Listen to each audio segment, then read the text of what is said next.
Mbak aku duduk dulu oleh mangan apa gak iki? Ini dari PKK apa sih jare? Dari PKK Hah? Desa Gembol. PKK Desa Gembol lo ayo ya. Ibu berangkat kali Ibu BPD. Oh nggih.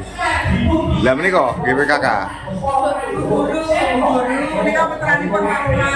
Oh iya oke. Ini teman-teman saya bukan kru tapi ternyata baik hati ya. Makan ben gak luwe ya. Makasih ya Bun. Iya si tukang malang Iya si tukang iki maksudnya merah budal aku. Awake kudu gering. iya si tukang kutu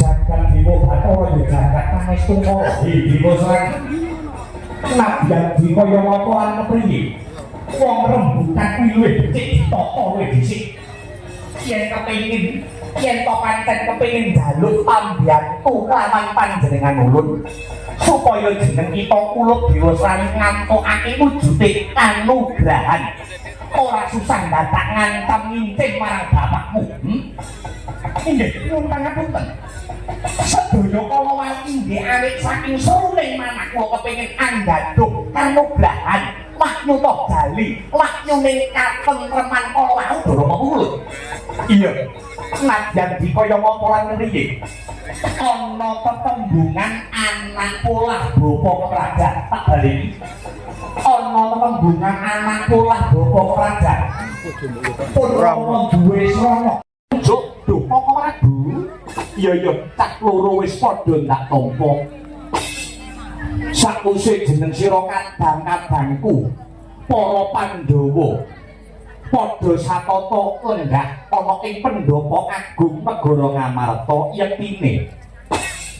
yektine wis golong geleng gilik kejaba saka kuwi kanthi walian rasamu kabeh ndadekno sumurupmu Punta Dewa sakadang para Pandhawa mono perangane titah ingkang tansah gandrung kelawan kerukunan para Pandhawa wiwit biyen nganti saiki gandrung kelawan tembung katentreman ladane contone para kusuma bangsa rumuhun semadyan mung nganti gaman pring ingkang den lincipi nanging lamun to nunggal niat tunggal ditawege angka loro ya kuwi dadi senopati nek ora ya kuwi angka 3 nginepi cah wedok endi ngono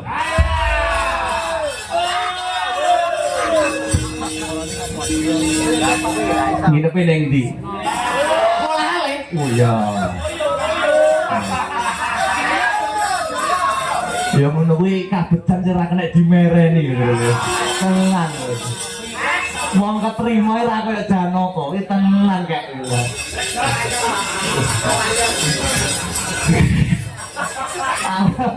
arep di suarane elek wong gak wujune kabedane wong iki dhewe-dhewe kaya kabedane Janaka ora kena kok babe Werkudara kok meri karo kabedane Paman Arjuna kuwi ndak kena pangemu meneng kok ya